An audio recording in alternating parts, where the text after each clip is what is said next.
ప్రపంచం మంది మన్నాయింది. కానీ కానీ అదే స్టేట్మెంట్ అందరూ ఇవ్వచ్చు. అదే స్టేట్మెంట్ ప్రతి మనిషి ఇవ్వాలి. ప్రతి మనిషికి ఆ హక్కు ఉంది. నేను సువార్త చెప్తున్నాను. నేను ఒక ఊరికి వెళ్ళాను. ఎక్కడ అంటే గుంటూరు జిల్లాలో ఒక చిన్న గ్రామం. ఆ గ్రామానికి వెళ్ళాను.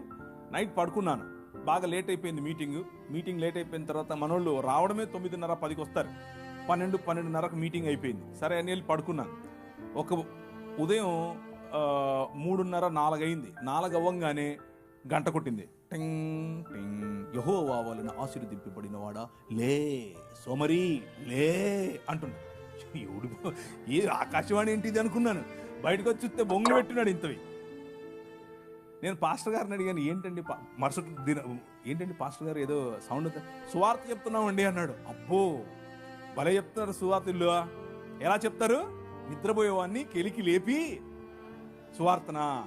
అది సువార్త కదా. దానివల్ల మనం చెప్పే మెసేజ్కు విసుగొస్తుంది. ప్రజలకి విసుగు రాకుండా చేయాలి.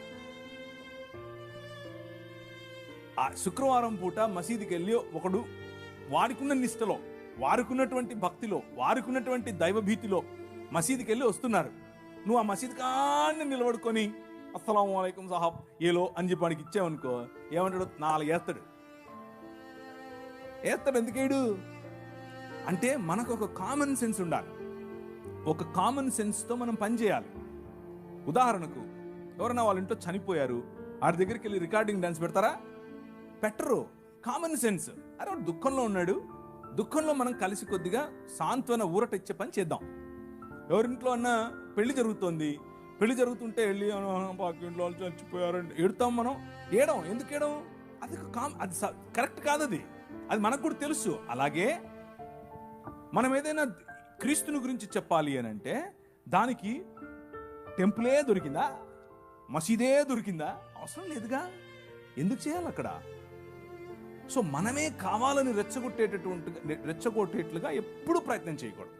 ఇది మనది కాబట్టి నా ఇష్టం వచ్చినట్టు తిరుగుతాను అని చేయకూడదు. స్వేచ్ఛ అనంటే విచ్చలవిడితనం కాదు, యథేచ్ఛవర్తన కాదు.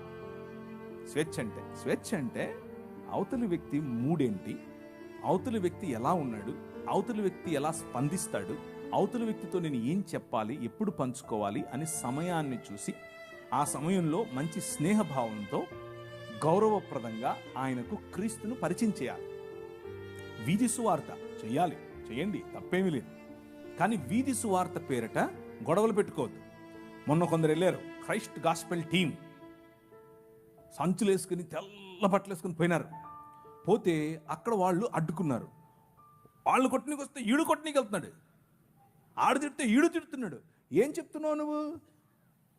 ఏ పని అయితే చేయటానికి వెళ్ళావో దానికి కరెక్ట్గా ఆపోజిట్ చేస్తున్నావు నువ్వు. అవసరమా?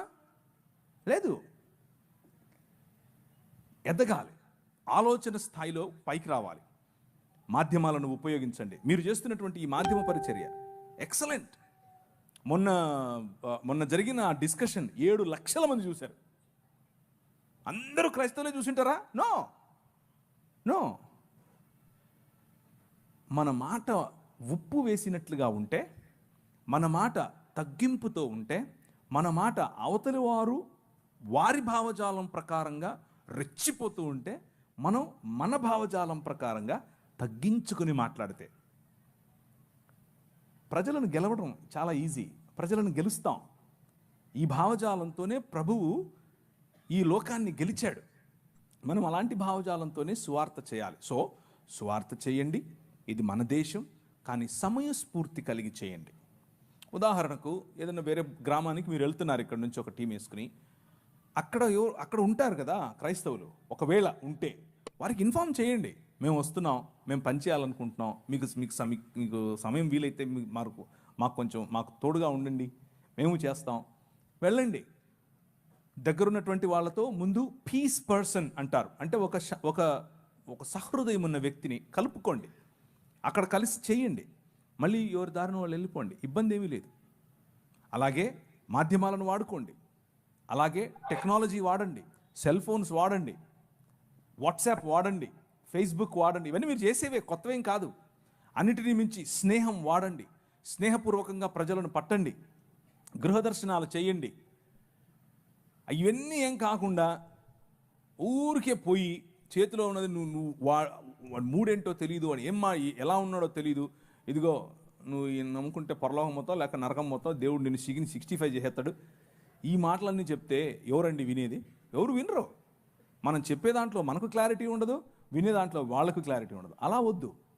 ఒక స్ట్రక్చర్డ్ వేలో, ఒక పద్ధతిగా గనక మనం చేస్తే మనం చాలామందిని గెలవచ్చు. సో నా ఆన్సర్ ఏంటంటే, ఇది మన దేశం, కానీ సమయస్ఫూర్తితో ప్రజలను ఆకర్షించే విధంగా, ఆకట్టుకునే విధంగా సువార్త పరిచర్యను చేయండి. సువార్త పరిచర్యలో క్రీస్తును, రాజును పరిచయం చేయటం మన ఆలోచన, అంతేకాని మన మతాన్ని పరిచయం చేయటం కాదు.